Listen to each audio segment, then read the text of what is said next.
Admiral Zexthal of the Galactic Health Authority stood before the Emergency Council, his forearms trembling as he displayed the latest reports on the holographic interface. The numbers were staggering, incomprehensible, and utterly terrifying. "Honored delegates," he began, his voice carrying the weight of impending doom. "The Kepler 442 plague has officially been classified as an extinction-level pathogen. In the past rotation cycle, it has claimed the lives of 2.3 million Vornak soldiers, wiped out the entire crystalline fleet of Proxima 7, and reduced the mighty hegemony of Tau Ceti to a collection of ghost worlds." The council chamber fell silent save for the nervous chittering of the insectoid representatives and the low humming of the energy beings. Every species present had lost someone to the plague. Every world had quarantine protocols in place. Every military force in the galaxy had been reduced to skeletal crews if they existed at all. "What of the humans?" asked Counselor Veltar, her tentacles writhing anxiously. "Surely their young species has been devastated. They lack our advanced immune systems, our centuries of medical evolution." Zexthal's compound eyes dimmed. That is what we need to discuss." He manipulated the hologram, bringing up a sector map of human space. Where other territories showed the characteristic red zones of plague devastation, human worlds glowed a steady blue-green. 3 months ago, when the plague first reached the Sol system, we prepared memorial rites for humanity. Their primitive medicine, their biological vulnerabilities, their tendency toward social gathering. We calculated a 97.3% mortality rate within the first month. The Admiral paused, his breathing apparatus cycling nervously. "Instead, they sent us this." A human face appeared on the display. Female, middle-aged, with tired eyes but an oddly casual demeanor. She was identified as Dr. Sarah Chen, director of the Terran Disease Control Center. "Greetings, galactic colleagues," the recording began. "We've received numerous inquiries about the Kepler 442 pathogen. While we appreciate your concern, we want to assure everyone that the situation is well in hand. Yes, we've had some increased respiratory illness in the population, roughly equivalent to our 2019 flu season, but nothing our standard protocols can't handle."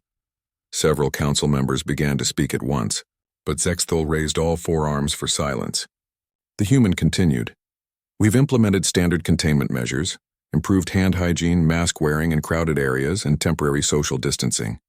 Our hospitals are operating at about 110% capacity, which is actually better than our usual winter surge. We expect this to resolve naturally over the next few weeks as herd immunity develops." The recording paused, and Dr. Chen seemed to reference something off-screen. "Oh, and we should mention, we've developed several effective treatments using modified versions of existing antivirals. Nothing too fancy, just some recombinant therapy and targeted protein synthesis inhibition. We're happy to share the specifications with anyone who needs them."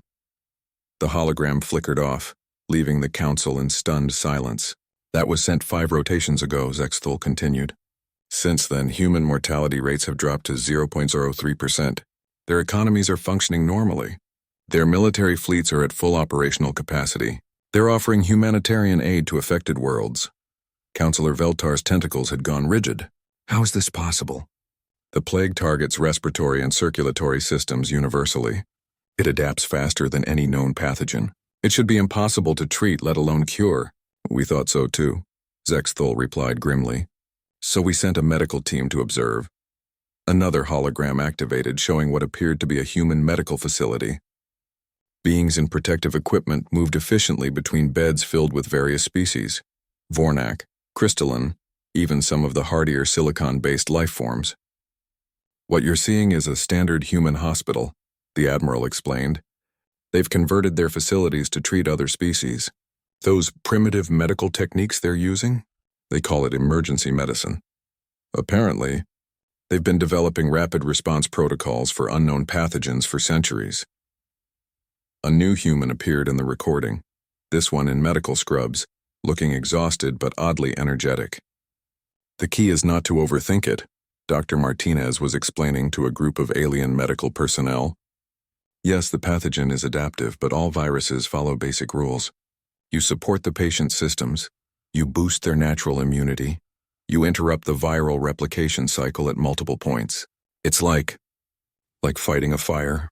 You don't just use one method, you use water, You remove fuel, you cut off oxygen.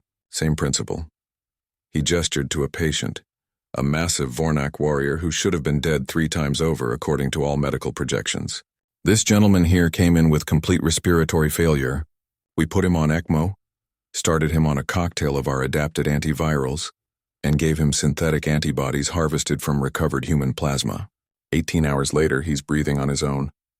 It's not magic, it's just medicine. The recording ended and Admiral Zexthal faced the stunned council. The humans are calling it Tuesday, he said quietly. They've labeled it a moderately severe seasonal illness. Their children are attending school.